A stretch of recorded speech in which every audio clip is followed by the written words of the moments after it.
Welcome back नाजरीन, चलते हैं हम अपने प्रोग्राम की जानिब। जी सर, क्या बात कर रहे थे आप? बिल्कुल, मैं आपको जिस तरफ लेके जा रहा था, तो बात ये है कि आप अगर इन छोटी-छोटी चीज़ों का खुद ख़्याल रखेंगी, तो आप बहुत बड़े-बड़े मसाइल से अपने आप को सेव कर सकती हैं।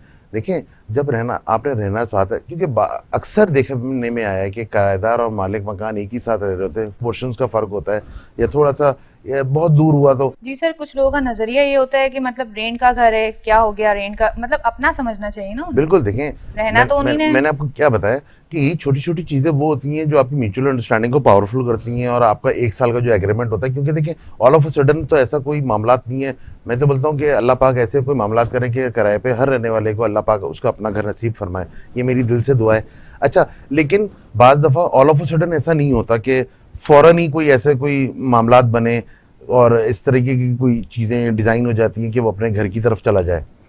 बहुत सारे लोगों का जो किराए पे रहते हैं उनका मैंने देखा है कि उन्होंने किस्तों पे या फ्लैट या किसी सोसाइटीज़ में जो प्लॉट्स वगैरह हैं उनको वो इंस्टॉलमेंट्स पे लिए हुए होते हैं। तो बेसिकली उनको वो ही खुशी होती है, और उनका एक अरमान होता है कि एक दिन हम अपने घर में भी जाएंगे। तो मेरी मेरी उन तमाम लोगों से रिक्वेस्ट है कि जिस तरीके से वो अपने घर में रहने का तसव्वुर रखते हैं, तो वो रेंट के घर में जब तक उस रेंटेड प्रेमिसेस में रह रहे हैं, उस प्रेमिसेस का भी वैसे ही ख्याल रखें और उसको भी वैसी देखभाल करें। और क्यारी है तो उसको थोड़े से पौधे लगाएं, और घर है तो रिनोवेट करें, और प्यार से रहें। और अपने घर को, वो बेसिकली एक आंगन होता है। देखिए, घर सुकून से की जगह होती है। अगर आपको घर में भी और यही डिस्प्यूट्स और यही हल करने, तो मैं समझता हूँ फिर आपको चैन आराम तो कभी नसीब नहीं होगा। और आप तैयारी कर रहे होते हैं कि हमने कोर्ट पहुंचना है, तो कोर्ट पहुंचना कोई मतलब किसी मसले का हल नहीं है। कोर्ट भी आपको मौका देता है कि आप अपने मसले मसाइल को खुद से, मतलब अपनी अंडरस्टैंडिंग से, आपसी बातचीत से, और कोर्ट जाने की नौबत ही ना आए एग्जैक्टली सर। exactly, तो अब कोर्ट भी आपको प्रमोट करता है कि आप लोग अपने मसले मसाइल खुद डील करें। लेकिन ये हम ही होते हैं जो कोर्ट को अब धकेलने की तरफ अपने आप को ले चलते हैं कि अब ये मैटर तो सिर्फ कोर्ट में ही हल होगा और इसका कोई और दूसरा हल नहीं है। रेंट पॉलिसी वेरिफिकेशन क्या है? रेंट पोल, ये देखें, बड़ा ज़बरदस्त आपने इंफॉर्मेटिव सवाल किया। और अब एपीएस का हमला आपने देखा होगा। एपीएस के हमले के बाद हमारे पाकिस्तान में नेशनल एक्शन प्लान एक तरतीब हुआ, कानून आया। उसके बाद उसमें बहुत सारी चीज़ें उसमें बताई गई उस कानून के से रिलेटेड। अब अक्सर व बेशतर जो दहशत गर्दियाँ हुई हैं, या जो हालात ख़राब हुए हैं, या हमारी स्टेट को जो नुकसान पहुंचा है, बेसिकली मैं सबको नहीं गिन रहा, लेकिन ये ज़्यादातर अगर इन्वेस्टिगेशन में आप जाएं, तो ये वो लोग थे, वो अनासिर थे जिन्होंने रेंट पे जगहें ली हुई थी। तो अब नेशनल एक्शन प्लान के बाद अब सरकार आपको कहती है, और फिर आपके सूबा सूबा बेसिकली जिस सूबे से हम बिलोंग करते हैं, इधर इट्स एन केपी के, बलूचिस्तान, पंजाब, तो आपका सूबा आपको प्रोविंस कहता है, आपको आपकी एडमिनिस्ट्रेशन कहती है कि आप ऐसे लोगों की वेरिफिकेशन करवाएं। हम बेसिकली किसी किस्म की इंटीमेशन ही नहीं कराते हैं, हम उनको बताते ही नहीं है कि क्या वजह है। और देखें, मेरे ख्याल से पंजाब में तो यही सिलसिला जो ऑनलाइन शुरू कर दिया गया है।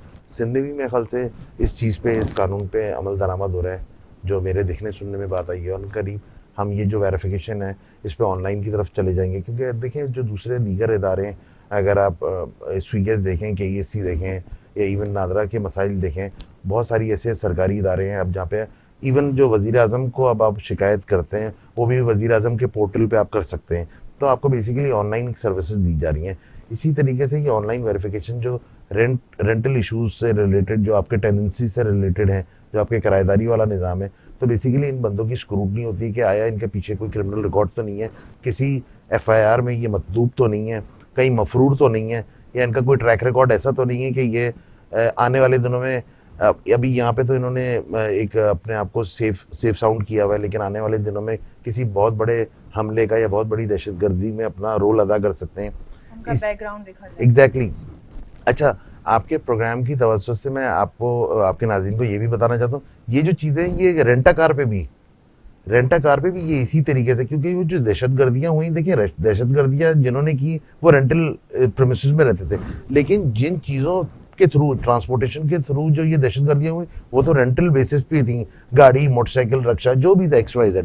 तो बेसिकली ये वेरिफिकेशन का अमल बहुत अच्छा है, और हमारे लिए बड़ा सूदमंद है, और हमारे लिए बड़ा फ़ायदेमंद है। और हमें देखिए कानून के साथ खड़ा होना चाहिए। हम लोग डरते हैं, हम लोग अपनी चीज़ें असासे बताने में या अपने इंटरनल चीज़ें शेयर करने में सरकार के साथ डरते हैं। देखें बेसिकली सरकार हमारी कस्टडियन है, सरकार देखें, और जो रियासत होती है वो तो माँ की तरह होती है। तो हम भी नहीं चाहेंगे कि कोई इस तरह का बंदा आए जो दहशतगर्द हो या हमारी रियासत को को नुकसान पहुंचाने के लिए। तो अगर हम खामोश रहेंगे तो समझ लें उस दहशतगर्दी का में हमारा भी हिस्सा है। हमारी खामोशी जो है, हम अपना पूरा पूरा रोल अदा कर सकते हैं, खड़े होके आवाज़ उठा के अपने आप को। और उसका पहला कदम इसी तरीके से हम उठा सकते हैं कि बाकायदा जो वेरिफिकेशन है किराएदार की, इसको वेरीफाई कराया जाए, बंदा बिल्कुल सेट हो जाए और इसकी बिल्कुल नो ऑब्जेक्शन सर्टिफिकेट आ जाए, आप उस बंदे के साथ कंटिन्यू कर सकते हैं जो भी आपके प्रेमिसेस है किराए के लिए। सर रेंट एग्रीमेंट रजिस्ट्रेशन क्या है? अच्छा, अब हम बात ये है कि मैंने आपको पिछले प्रोग्राम में बताया था कि हम 11 महीने की तरफ क्यों जाते हैं, क्योंकि 12वें महीने में स्टैम्प ड्यूटी लग जाती है। अब होता क्या है कि इसकी बेसिकली वेरिफिकेशन होती है, हम इसको रजिस्टर नहीं कराते हैं, हम अपने रेंट एग्रीमेंट को रजिस्टर नहीं कराते हैं। और अक्सर बेशतर आप हमारी सोसाइटी में आम होता है, कहने को हर बंदे के पास अपने प्रीमिसेस का कहीं ना कहीं का, किसी के पास दुकान का, कंपाउंड का, कोई गैराज का एग्रीमेंट होता है, लेकिन वो रजिस्टर्ड नहीं होता। लेकिन जो आप अदालत जिस फोरम का नाम है, अदालत में जब आप अपने डॉक्यूमेंटेशन जमा कराते हैं तो वो रजिस्टर्ड मांगती है, और हम रजिस्ट्रेशन से भागते हैं क्योंकि उसकी फीसेस होती हैं और भागा दौड़ी होती है, उसमें टाइम टेकिंग प्रोसेस होता है एक रजिस्ट्रेशन का। तो हमें चाहिए कि हम कानून पढ़ें भी, और जिस तरीके से आपने या आपके चैनल ने ये प्रोग्राम शुरू किया है, मैं समझता हूँ लोगों को बड़ी आसानी होगी कि उनके छोटे से लेके बड़े मसले तक उनको किसी नॉलेज मिलेगी और उनको परेशानी से बचाया जा सकता है।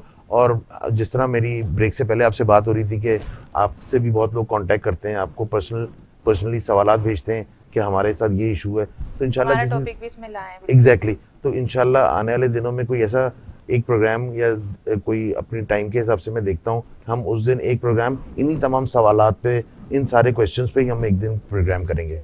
सर मालिक मकान और किराएदार किस किस किस्म के केस दायर कर सकते हैं? देखिए, बीइंग मालिक, बीइंग लैंडलॉर्ड, आपके पास अपनी की रेमेडी है। बीइंग टेनेंट, आपके पास भी एक रेमेडी है। कानून की पहुंच तक का रास्ता कानून दोनों फरीकैन को देता है। ऐसा नहीं कि मालिक मकान है, प्रॉपर्टी का मालिक है, तो तमाम कानून और तमाम ज़ाब्ते उसी के लिए हैं, या किराएदार मतलब रेंटल प्रीमिसेस में रह रहा है तो वो कोई बेचारा कोई कमज़ोर है। देखिए, कानून की नज़र में सब एक है। अच्छा, कानून से बाला कोई नहीं है। हमें दो चार चीज़ें ये ऐसी हैं, हमें ये समझनी चाहिए कि कानून से बाला कोई नहीं है।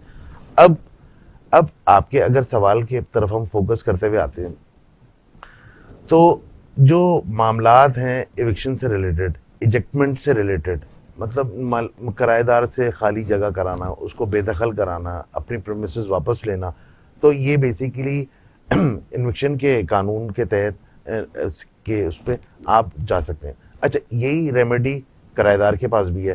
किराएदार fixation of the fair rent या उससे रिलेटेड जो मिसकमिटमेंट, कोई भी मामला ऐसा है जिसकी वजह से उसको तकलीफ हुई, या उसके साथ जो वादा किया गया था या उसकी टर्म्स एंड कंडीशंस जो उसके साथ साइन की गई थी उस पर अमल दरामद नहीं हुआ, तो वो भी अदालत का दरवाज़ा खटखटा सकता है। क्या किराएदार एग्रीमेंट खत्म होने के बाद भी अदालत से रुजू कर सकता है?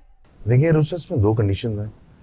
आपका किराएनामा, आपका जो रेंट एग्रीमेंट है वो एक्सपायर हो गया एज पर डेट, जिस डेट पर उसने एक्सपायर हो, एग्जैक्टली। अब वहाँ पे दो चीज़ें देखी जाती हैं, या तो आपका किराएदार वहाँ से शिफ्ट आउट करना चाहता है। देखिए, जब वो शिफ्ट करना चाहता है फिर तो उसका कोई मसला नहीं है, फिर तो कोई ग्रीवियंसेस नहीं है। वो अपने रास्ते, मालिक मकान अपने रास्ते, वो दूसरे घर की तरफ जाएगा, मालिक मकान को नेचुरली कोई नया टेनेंट मिल जाएगा। अब मसला ये कि टेनेंट चाहता है कि वो कंटिन्यूएशन में रहे, लेकिन जो उसकी तकलीफ है उसका अजाला हो जाए।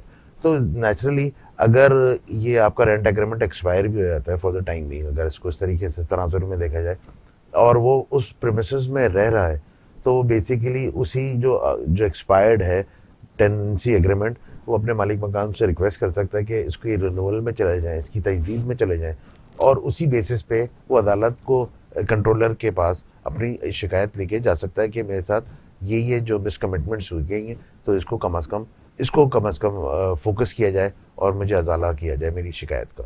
सर लीज और रेंट एग्रीमेंट में क्या फ़र्क है? ये बहुत ज़बरदस्त सवाल किया आपने। और लीज एग्रीमेंट, रेंट एग्रीमेंट, अब रेंट एग्रीमेंट का तो माशाल्लाह ये पूरा हमारा प्रोग्राम ही हो गया कि रेंट एग्रीमेंट क्या चीज़ है। बेसिकली रेंट एग्रीमेंट क्या है, आप अपनी कोई प्रीमिसेस, कोई बिल्डिंग, कोई ऑफिस, कोई गोदाम, कोई इस तरह का कोई भी प्रॉपर्टी आपकी, कोई कंपाउंड है, वो आप किसी को फरीके दोम को किराए की नीयत से इस हवाले से देते हैं कि वो इस्तेमाल करे और आपको माहाना खर्चा दे किराए की मद में और ख्याल भी रखे। तो ये तो आपका रेंट एग्रीमेंट हो गया, यहाँ पे हमारी बात हो गई ख़त्म।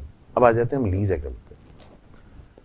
लीज एग्रीमेंट का सुनते ही बहुत सारे आपके जो नाजरीन हैं उनके दिमाग में बहुत सारे सवाल जन्म लेंगे कि ये लीज एग्रीमेंट क्या होता है। अब इसकी मिसाल मैं इस तरह देता हूँ कि एक एयरलाइन है, एयरलाइन एक जहाज़ को लीज पे लेती है 5 साल, 10 साल, 15 साल की लीज पे। तो बेसिकली इसमें एक मोटा सा अमाउंट होता है, वो आप सामने वाले को, फरीके अव्वल को दे देते हैं। मींस जैसे फिक्स पे बात होती है। बिल्कुल। और ये जो एग्रीमेंट होता है, चूंकि ये बड़े एग्रीमेंट्स होते हैं, ये बड़ी डील्स में शामिल होते हैं, तो इसमें टाइम लिमिट वो 11 महीने वाला मामला नहीं होते इसमें। जैसे मैंने एग्जैक्टली अब इस तरह, अब आप एक एयरलाइन है, उसने एक जहाज दिया, 11 महीने बाद वो अपना जहाज तो वापस नहीं करेगी वापस, तो नेचुरली वो लॉन्ग टर्म रिलेशनशिप होती है, लॉन्ग टर्म की वो डील्स होती हैं। तो उसको फिर लीज में हम लीज की तनाजुर में देखते हैं। तो उसमें एक हैंडसम अमाउंट होता है वो जो आप उसको पे कर देते हैं, और उसमें एक नॉमिनल सा एक अमाउंट होता है जो आप दोनों म्यूचुअल कंसेंसस से दोनों पार्टीज फाइनल करती हैं और आप उसको पे ऑफ करते हैं। अच्छा, अब रेंट एग्रीमेंट में ये होता है कि घर की जो मुरम्मत है वो मालिक मकान पे होती है, लेकिन लीज एग्रीमेंट में जो प्रॉपर्टी या जो चीज़ आपके पास है, उसकी जो मेंटेनेंस है, उसकी देखभाल है, या उसका जो ख्याल रखना है, उसकी जो केयरिंग है, वो बेसिकली आप पे, फरीके दोम पे, जो यूज़र है उस पे आती है।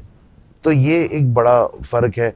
और लीज एग्रीमेंट की बड़ी बड़ी डील्स होती हैं, ये शहरों में भी होती है, ये 2 मुल्कों के दरमियान भी होती हैं। तो बेसिकली कानून वही है, उसमें भी वो अपने टर्म्स एंड कंडीशंस वही डालते हैं कि ये होगा। टाइम पीरियड उसका थोड़ा लार्जर टाइम होता है, बड़ा टाइम होता है, क्योंकि वो इस तरीके की डील्स होती है कि वो शॉर्ट टाइम में वो आपकी वो कमिटमेंट्स पूरी नहीं हो पाती। सर मालिक मकान को कौन कौन सी शरायत एग्रीमेंट में लिखवानी चाहिए?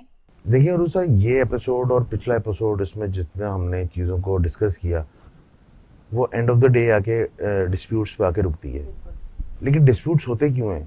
क्योंकि हम क्लियरली और लाउडली अपनी जो टर्म्स एंड कंडीशंस हैं वो वहाँ पे मेंशन नहीं करते, और हम ओरली बहुत सारी चीज़ों को अंडरस्टैंड करने की कोशिश करते हैं, और उस टाइम पे ओरली हर चीज़ मान ली जाती है, तस्लीम कर ली जाती है। लेकिन जब उस चीज़ का टाइम एग्जीक्यूशन का वक्त आता है तो बिल्कुल हम अपने हाथ खड़े कर लेते हैं। तो वो एक डिस्प्यूट को नॉक करने के मुतरादिफ होता है।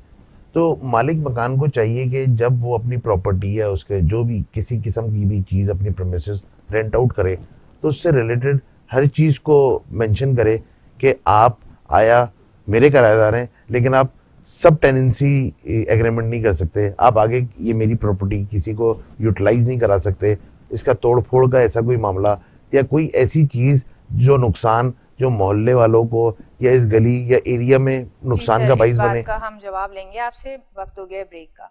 नाजरीन, ब्रेक का टाइम हो गया है, कहीं मत जाइएगा, मिलते हैं एक छोटे से ब्रेक के बाद।